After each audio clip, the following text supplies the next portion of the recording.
Welcome back to Falcon 4 BMS. It's been a while since I did anything with BMS, so I'm a little bit rusty. I think the smart thing to do is to start pretty much from the beginning. So this is the first training mission, which is simply to start the aircraft. So it's a little bit of a culture shock coming back to this from X-Plane. I always like how the clouds were handled. There's a little bit of rotation down there. So yeah, we're going to start with starting the aircraft, surprisingly enough, and work our way forward. Coming back to BMS after such a long time away, it's going to take a while to familiarise myself with the aircraft. So this is the best way to do it. So let's go into the 2D view and start working through the checklist. So manual. Actually it's the right click rather than the left click. That's another confusing thing coming back from X-Plane. Anti-collision off, which it is. Position steady. Wing, tail and fuselage bright, and master light normal, which is the up position. There you go. Normal. And CNI backup. Engine feed normal. Okay. Main battery.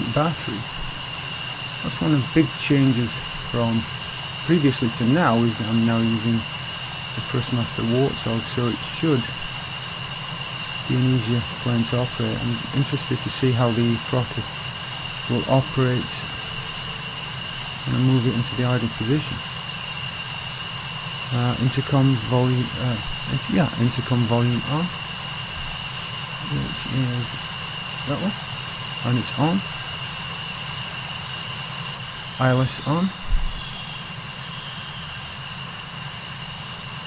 COM1 on, COM2 on, and profile squelch. Missile volume as required. Threat volume as required. Down that up a little bit more. Function both. And frequency as desired. Stores config as required. Don't know anything on the aircraft. Hood control panel. This is right over this way.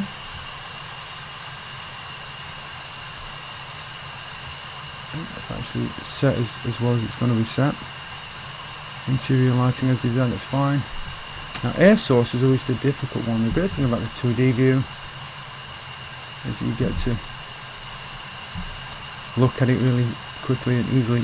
For the 2D view, press 2 and then use shift and numeric 4, 6, 8 and 2 to look around. It's so much easier doing it this way than using track IO. So onto before starting engine, let's flip back to the left side, and we want main power, and close the canopy.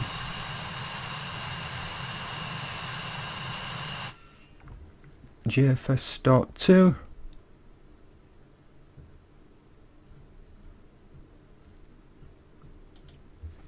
And let's look for 20% minimum. What I'll do is I'll wait to see it stabilise at 20%. When it starts to come up, there you go. Eventually, see if it stops at 20. I've had an issue with it before when it goes straight past 20, regardless of the position of the throttle. Is it going to stop at 20? Looks like it is. No, it's still going. So I've always had that issue. I'm not really sure what's going on with that, but it's supposed to, wait for you to move the throttle into the idle position before it advances, but I've never got that to work. Not quite sure why. Raised that issue on the forum before, but apparently it works fine for everyone else. Doesn't work for me. Okay, aircraft starting to come alive. Okay, the GFS switch should be off. Is indeed. Let's look at it's all looking neat and tidy.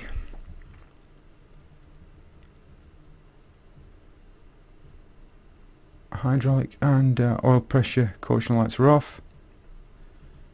Throttle is at idle. Fuel flow 700 to 1700. Oil pressure minimum 15% psi. Where is that? Completely forgotten where it is.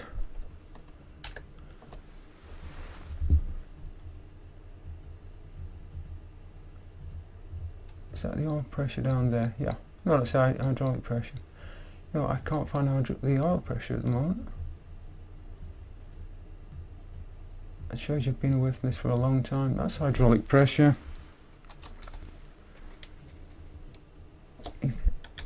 See if I can get a closer look. Yeah, there you go. Oil pressure, the top one. So track IR is useful for some things. Let's go back to the 2D view. Nozzle position 94%. Where's the nozzle position? There you go. Second top. I think it's the second top. Yep, nozzle position. Okay, hydraulic pressure MB is at the 12 o'clock position. I think it was. Yep, they're both about at 12 o'clock position. So that is that's the start of that. Now we're on to after engine start, avionics power.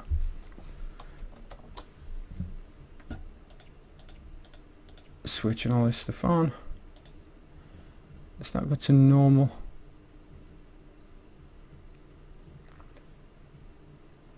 If I can find it.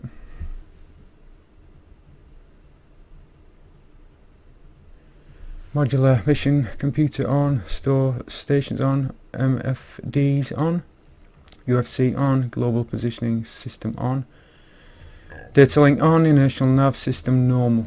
There you go. And we don't need left or right hard points.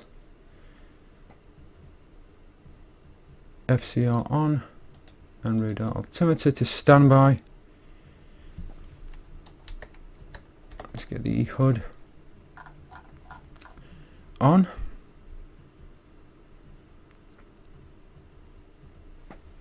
Can we just turn the FCR on? Yep, there you go. That's a very bright green. And verify warning and caution lights off. That's fine, we can dismiss that. MFD fault list clear. Let's see if I can remember which. There you go, test clear.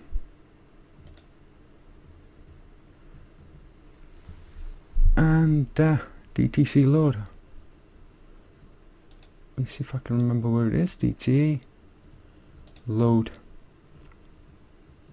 Not really much to load right now, but I may as well do that step.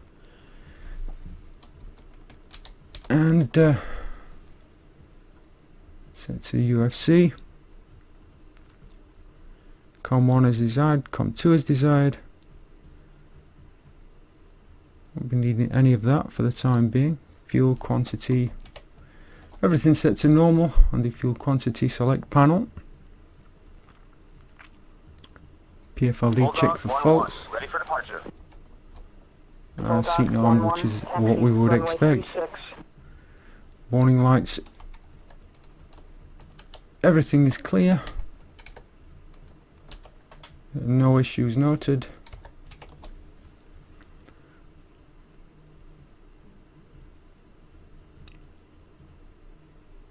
Master caution light is dismissed. A10's taxiing away. 12, taxi, runway 36. and avionics power panel, INS nav. Looks like, have we finished aligning? Believe we have. It's so long since I've done this. It's a nav and altimeter. Let's get the QNH. Goblin 2, Kunsan approach 2984. 2984.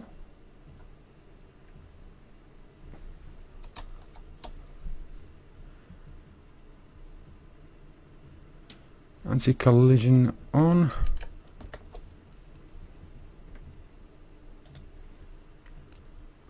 Position flash, we're about to get moving. And I always forget with the taxi light, where are we? I think up is on for landing lights and taxi lights. I think we're ready to go. Let's request a taxi.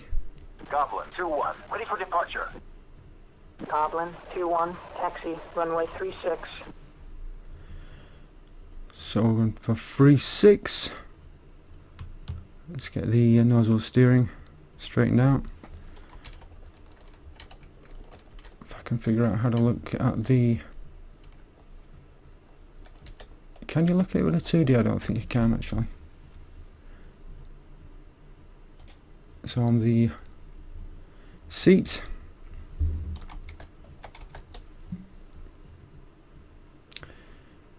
and let's Bulldog 1-1, Kunsan Tower. You are cleared for takeoff. Runway 36. remove the chokes, and we are moving. Let's back to the 3D view. Let's try to avoid hitting this wall with a wing.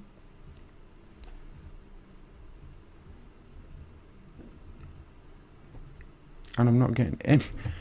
Well, there you go. Let's see if. Well, we're not going to actually stop the aircraft. That, unfortunately,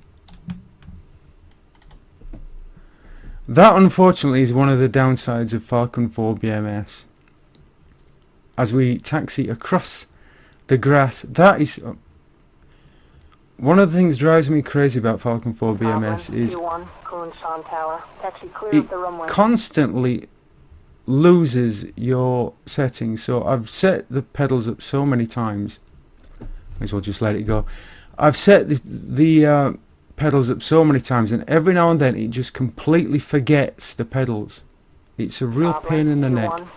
So we've got a little bit of a comical end to this video because I have no rudder control whatsoever, no brakes. So anyway, hope you enjoyed that. It was going really well until we lost rudder pedals as we go into the sea. Boom! There you go. Explosive ending. Hope you enjoyed that. Fun and games. And yeah, I will be getting more into Falcon 4 BMS, and hopefully the controls are going to stick. And I'm not going to start a flight and find I don't have any controls. So anyway, there you go. Hope you enjoyed that, and as always, feel free to like, comment and subscribe.